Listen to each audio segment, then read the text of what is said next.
This video is brought to you by patreon.com/worsttake. Get access to exclusive live streams and Discord servers, on-screen shoutouts, and early access to some videos when you join now. Help make sure that we can continue to make content like this by supporting the Patreon. Links are in the description down below.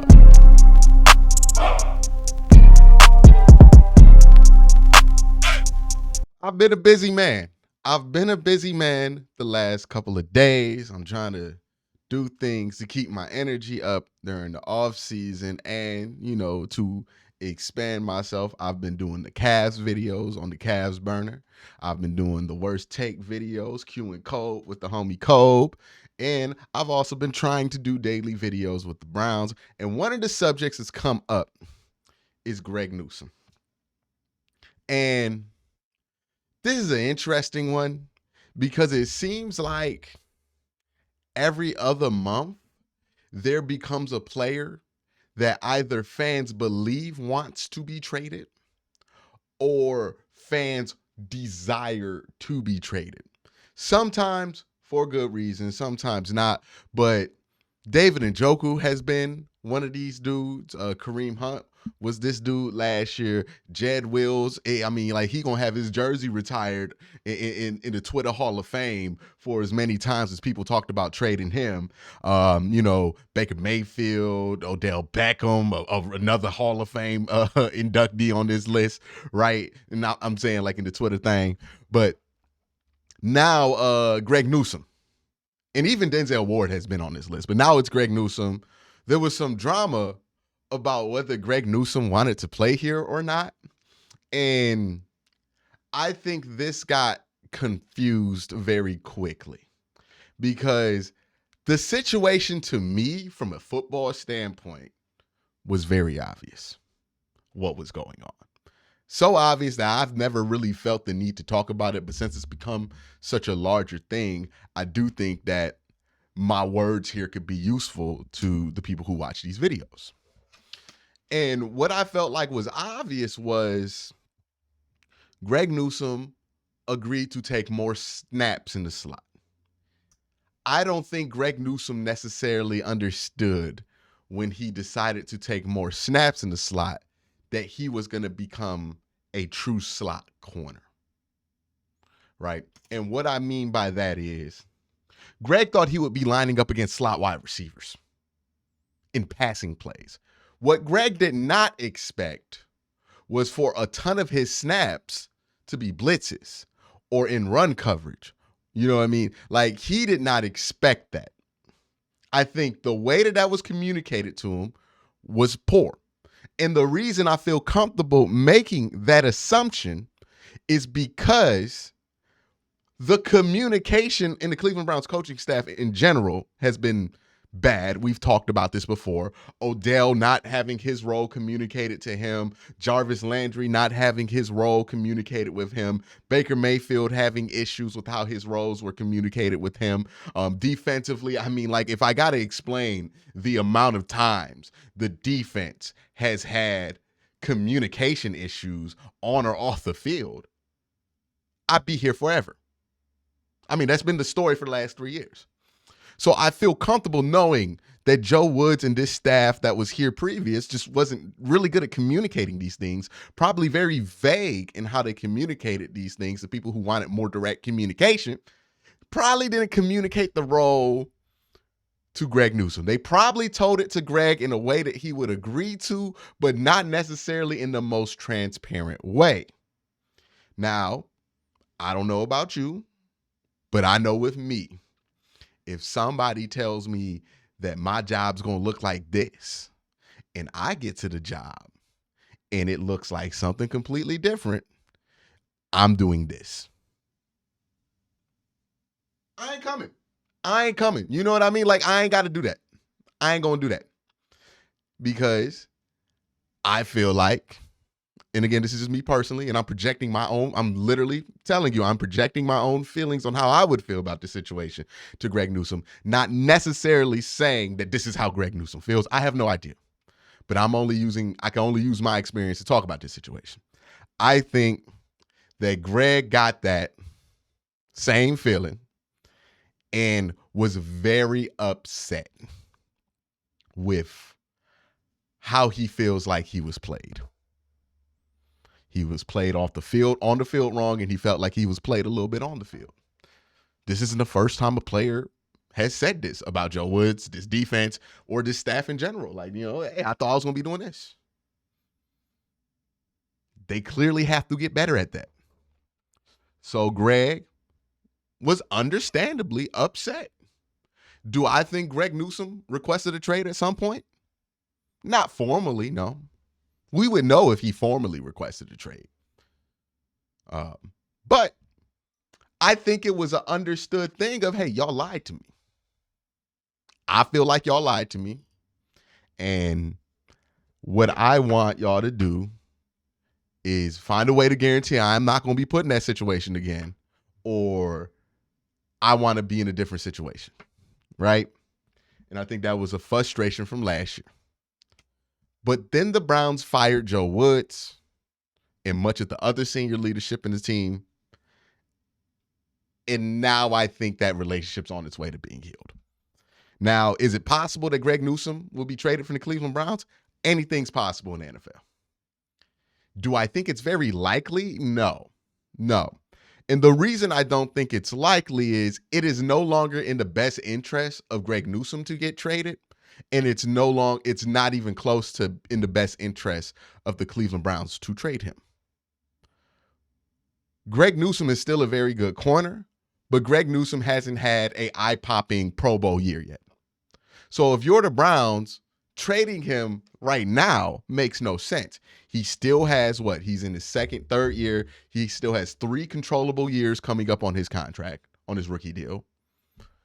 You will be trading at a player on a very respectable deal at the lowest point of his value when you feel like there's a lot to get out of him because he's flashed a lot.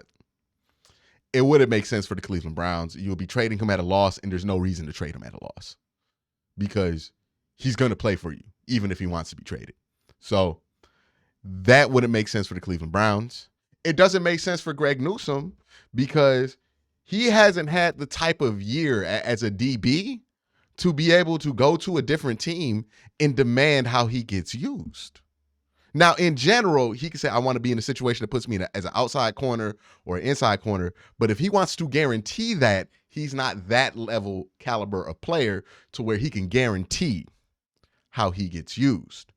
So now you're in this spot where maybe during the season, Greg Newsom was open to being traded because he was unhappy with how his role was communicated to him and he felt like he was being lied to. Again, this is all hypothetical, but we're just talking about it.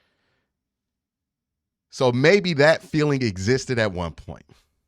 Now, I'm not going to say the homie's name, but we all know if you're on Twitter, somebody reported that Greg Newsom wanted a trade. And at some point, that might have been true. And at some point, somebody who knew the dude that reported this might have felt like that was true and it never got the updates. Right? And then just told, the homeboy, hey, I think they about to do this. It would make sense to me. And the homeboy reported it and he made a big goof. Happens. It happens. And now we're in this situation where Greg is upset at the media, but he's made it clear that he wants to stay at Cleveland Brown. Now, he kind of overcompensated when he was like, I want to retire here and do all that extra. That kind of makes me feel like he definitely requested a trade. Like it was one of those things where he was so overcompensating in what he said and so unnecessarily overcompensating in what he said that it starts to make you believe that what people were saying was true, because it's like, ain't no way you hit that hard.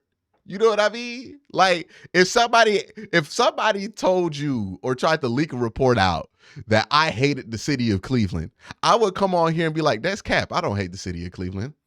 And that's it. And just move on, right? Like, because it's an obvious lie. I don't need to go that hard on it. Y'all know it's a lie because it don't even sound like it's true. But Greg Newsom came out with the, oh man, I love the city and I want to retire here. This is vibes and all that. And it's like, that was a little too strong. You know what I mean? Like, I kind of feel like Greg did request a trade or not hard request a trade, but, at some point suggested that he might be better used elsewhere. And I understand that. I understand why he would feel that way, because I was the dude last year that was screaming from the top of the hill, putting Greg Newsom at slot corner was a dumb idea. Not because Greg's not a good corner, not because he's not capable, but the slot is a different position. If there's one thing you know about how I feel about slot corners, I feel like I say this like every other video. Look at the best slot corners in the league. Almost all of them are drafted after the third round.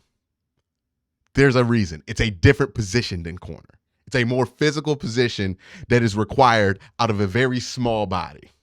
There's a mental hurdle that needs to be there. And again, Greg's a great outside corner. I see no reason to risk him at inside corner. It's the same reason why the same dude that's really good at punt returns usually ain't good at anything else, right?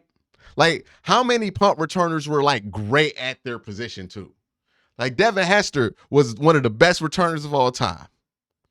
He wasn't a good corner or wide receiver whenever they tried to put him there. Like, that just wasn't his game. He was good at that one thing, right? He was good at playing that one position. The slot's a lot like that, where slot corners usually ain't dudes who could play outside. They're dudes who could play slot. You know what I mean? Like, it's just a different position. Same thing with Josh Cribbs. Any great returner, you know what I mean? Dante Hall. These are dudes who are really useful in one way. And if they are useful in the other way, they stop returning them kicks. A la Tyreek Hill. Some of y'all forgot he returned kicks. Went to the Pro Bowl as a special teamer his first year. But that's why I think the Greg Newsom situation was. I think that Greg lied a little bit, low key. You know what I mean? Like, I think he knows that he wasn't trying to force a trade, but I think he was more than okay with being traded at some of the points last year. The context clues tell me so. Again, this is just one man's opinion, but the context clues in the situation tell me so, that I have a hard time believing that you never expressed your willingness to play somewhere else during that situation. I have a hard time believing it, because me personally, if I was in that situation, I wouldn't do it. That's part of the reason. But I think there's other reasons too and why I don't think that. And I've explained them in this video. So yeah, I think Greg probably was like, yo, I'm cool with the trade. The same way David Njoku was cool with the trade. But then they worked something out. They fixed the problem. And Greg's going to play here this year because it doesn't make sense to trade him.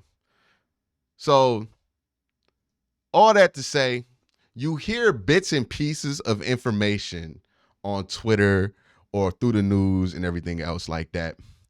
But understand that we're hearing bits and pieces of a book that we don't have access to. So while we might get little snippets, it's like when you try to judge a whole situation on, you know, small reports here or there. It's like trying to review a movie off the trailer. There are some things you can glean from that, but it's very hard to be definitive about your conclusion. And that's just what I wanted to talk about today with that whole Greg Newsom situation. What do y'all think? Do y'all think Greg Newsom is as close to a lock to staying on this team as I do? Or do you think he's going to be traded during the draft? Let me know in the comment section down below. Y'all have a great day. Have a good night.